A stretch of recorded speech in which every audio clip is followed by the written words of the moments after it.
Olá, pessoal. Meu nome é Marcela, eu sou graduando em Ciências Biológicas pela Universidade Federal de Juiz de Fora. Sou participante do programa PIBID e nessa aula nós vamos estudar um pouquinho sobre viroses. A sigla PIBID significa Programa Institucional de Bolsas de Iniciação à Docência. Esse programa ele foi criado em 2007 e visa estimular e amparar o primeiro contato que nós, estudantes de licenciatura, temos com a escola. Então, é um programa que a gente aprende na prática como que é o dia a dia da escola, da sala de aula e tudo que tem por trás desse ambiente escolar. Várias vezes que estamos passando mal, sentindo algum incômodo e procuramos uma ajuda médica, recebemos o diagnóstico de virose. Mas e aí, você sabe o que é uma virose? Então, vamos lá. Viroses podem ser definidas como doenças ocasionadas por vírus. Essas patologias são as mais diversas, entretanto, os sintomas, muitas vezes, acabam sendo bastante similares, o que dificulta a identificação do agente causador. Dentre os sintomas mais comuns de viroses, podemos destacar febre, dores no corpo, dores na articulação, dores de cabeça, vômito e diarreia. Ao perceber esses sintomas, o médico deverá ser consultado imediatamente.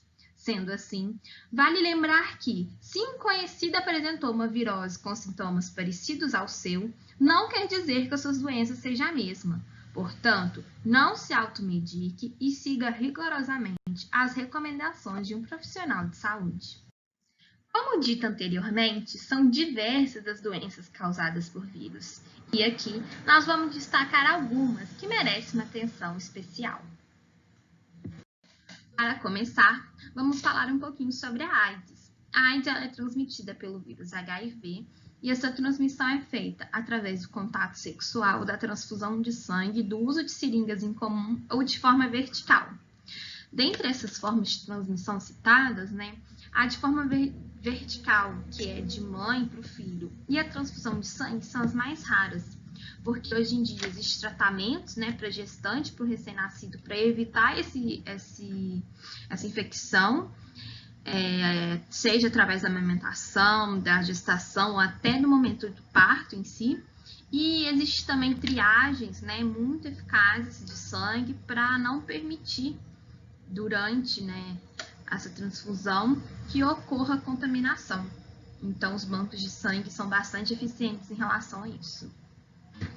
A infecção, para ela ocorrer, o vírus precisa penetrar, seja através de secreções corporais ou feridas, pelas mucosas e etc. O controle dessa doença é feito principalmente pelo uso de camisinha nas relações sexuais, uso de seringas descartáveis e cuidado com o sangue, utilizando sempre um sangue não contaminado. E os sintomas principais são a queda de imunidade, baixa produção de anticorpos e instalação de infecções oportunistas. É importante lembrar que no período de incubação da doença, os sintomas eles não são observados, mas a transmissão pode ocorrer. E esse período de incubação é o momento desde que a gente é exposto ao vírus até o momento dos primeiros sinais da doença, que no caso da AIDS varia em média de 3 a 6 semanas. Apesar de ainda não existir cura para a doença, atualmente há retrovirais capazes de aumentar a expectativa de vida dos soros positivos. A catapora é transmitida através da saliva ou do contato direto com objetos contaminados pelas lesões da pele. Nessa infecção, o vírus ele penetra pelas mucosas das vias respiratórias e dissemina-se através do sangue. O controle é a vacinação, já que existe vacinação para o catapora, e os sintomas são pequenas e numerosas feridas no corpo que podem deixar cicatrizes. A cachumba é uma outra doença causada por vírus. A transmissão se dá pelo contato direto, através, por exemplo, de objetos contaminados ou gotículas de saliva. Nela, o vírus multiplica-se nas glândulas parótidas e, eventualmente, ele pode se localizar em outros órgãos, como, por exemplo, vários testículos e pâncreas. O controle dessa doença é feito principalmente através da vacinação, mas a gente ainda pode contribuir mais ainda para esse controle, tomando cuidado com onde a gente encosta, mantendo sempre uma higienização das mãos, principalmente, né? E uma distância razoável entre uma pessoa e outra ao conversar, né? Para evitar essa contaminação. Os principais sintomas é a parótide, né, que é a inflamação das glândulas parótidas, que fica localizada abaixo e à frente das orelhas. Em alguns casos, né, a pessoa pode se tornar estéril, se essa inflamação atingir testículos e ovários de forma bem grave. A dengue é uma doença transmitida através da picada do mosquito fêmea Aedes aegypti. Durante a sua infecção, o vírus ele penetra na pele e dissemina-se pelo sangue, e ele vai se instalar nos órgãos-alvos para ele. Então, o controle é combate aos mosquitos transmissores, ou seja, combate aos mosquitos fêmea, né? Colocando, por exemplo, telas em janelas, usando repelentes e protetores, né, desses mosquitos. E também combater os criadouros. Os criadouros são os locais onde esses mosquitos vão se reproduzir. Então, é combater, por exemplo, acúmulos de entulhos que podem proporcionar acúmulo de água, que é um local super propício para a reprodução deles. Evitar deixar a caixa d'água aberta, ralos abertos, né? Então, assim, tudo que a gente puder evitar para que ocorra o acúmulo de água, que é o lugar mais ideal para a reprodução deles, a gente deve fazer. São coisas viáveis para esse controle. E os principais sintomas são febre alta, dor de cabeça e nas juntas, fraqueza, falta de apetite, manchas vermelhas na pele e pequenos sangramentos. Quando tem esses pequenos sangramentos, geralmente é classificado em dengue hemorrágica, já que a dengue pode variar a sua forma de expressão.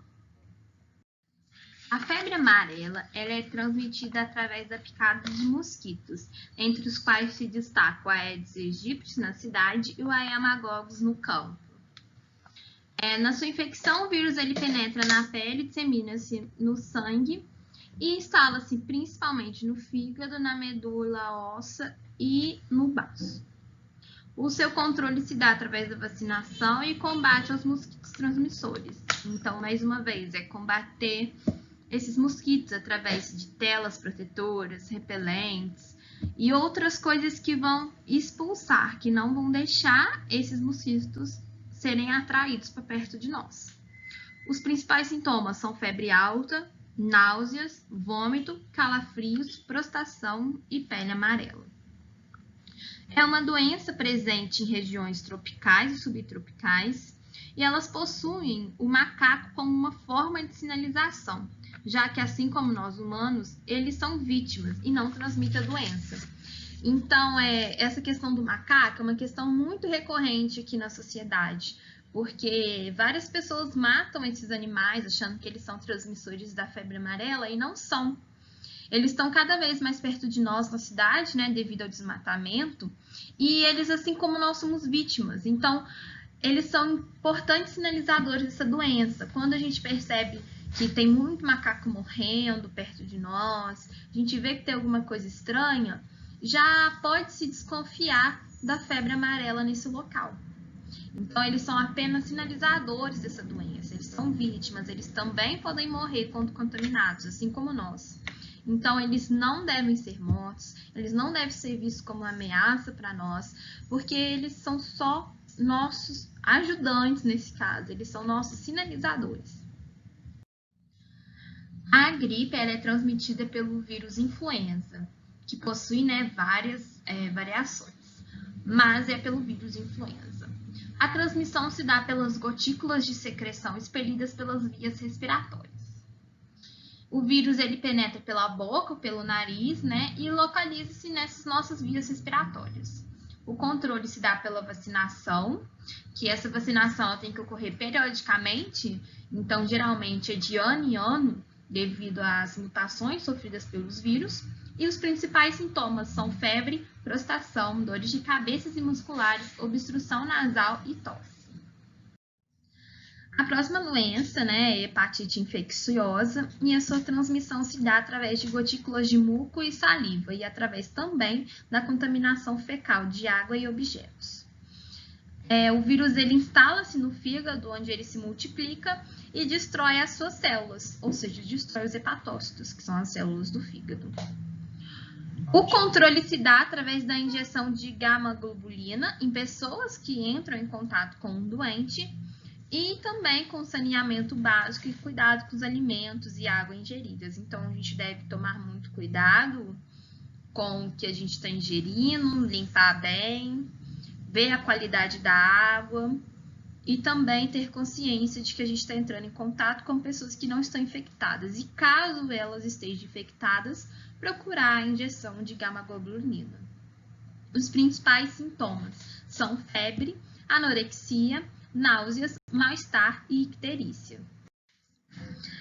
A transmissão da herpes se dá pelo contato direto ou indireto com o vírus transmissor. O vírus ele penetra pelas mucosas das vias respiratórias e dissemina-se no corpo através do sangue.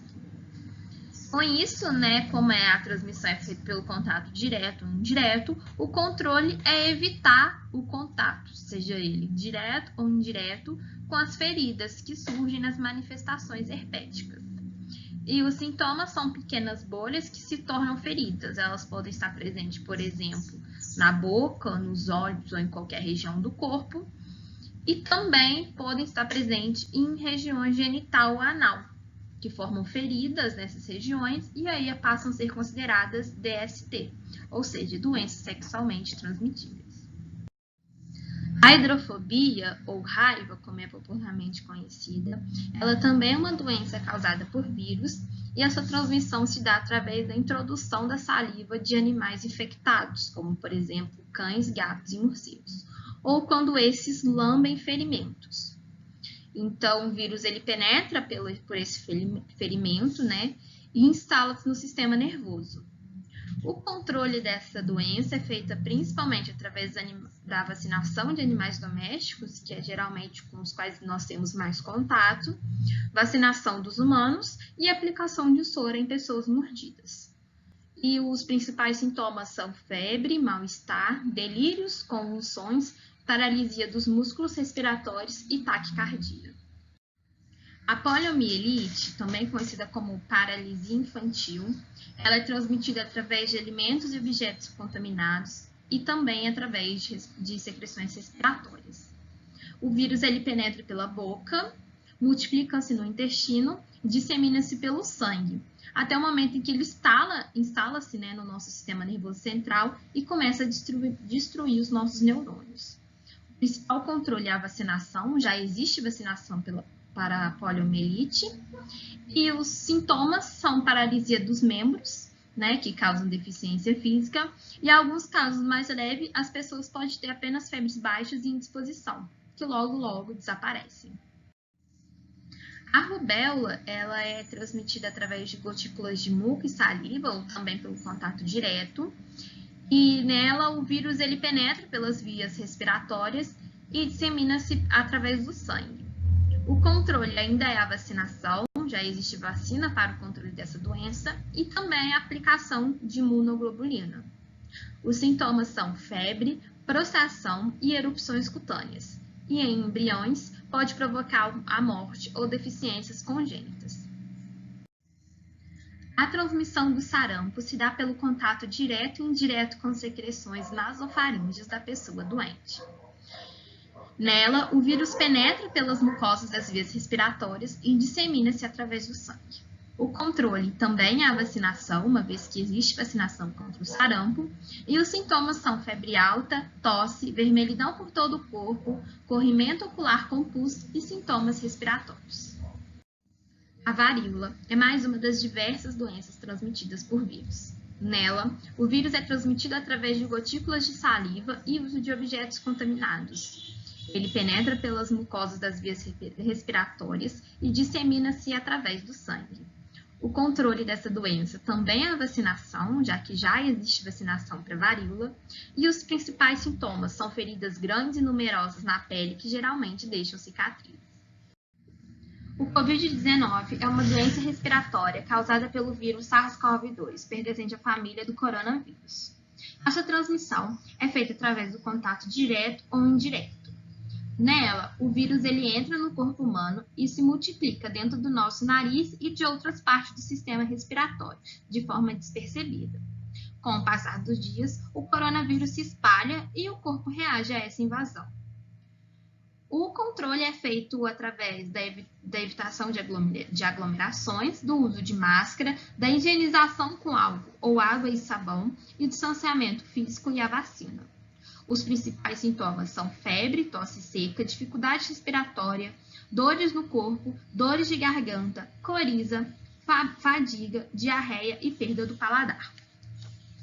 O Covid-19 apresenta um período de incubação, que é o período entre o contágio e surgimento dos sintomas, de cerca de 14 dias.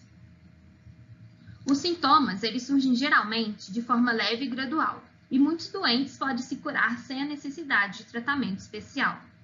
No entanto, algumas pessoas podem apresentar agravamento da doença, desenvolvendo dificuldade respiratória e podendo, inclusive, morrer.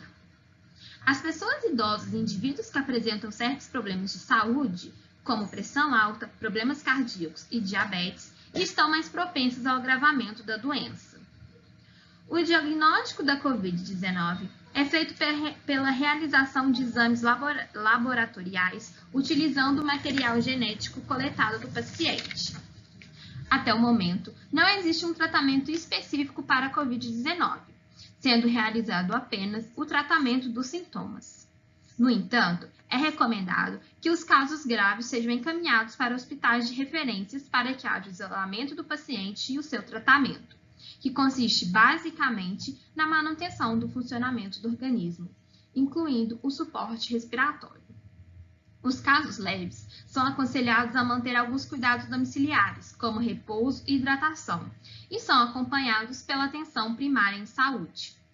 Para a prevenção, lave bem as mãos, como já foi falado anteriormente, evite aglomerações, faça o distanciamento físico e, assim que possível e assim que for liberado, vacine-se. Nessa apresentação, contém as principais fontes que eu usei para a produção dessa videoaula, para caso vocês queiram tirar alguma dúvida ou aprofundar mais sobre o assunto. Meu agradecimento especial ao PIBID por tantas oportunidades que ele nos proporciona, à CAPES por fomentar esse projeto tão importante e a Ciências Biológicas da Universidade Federal de Juiz de Fora por nos proporcionar tanto conhecimento. Agradeço também a todos vocês que assistiram essa videoaula, espero ter conseguido passar de forma clara esse assunto para vocês e desejo muito sucesso em suas vidas.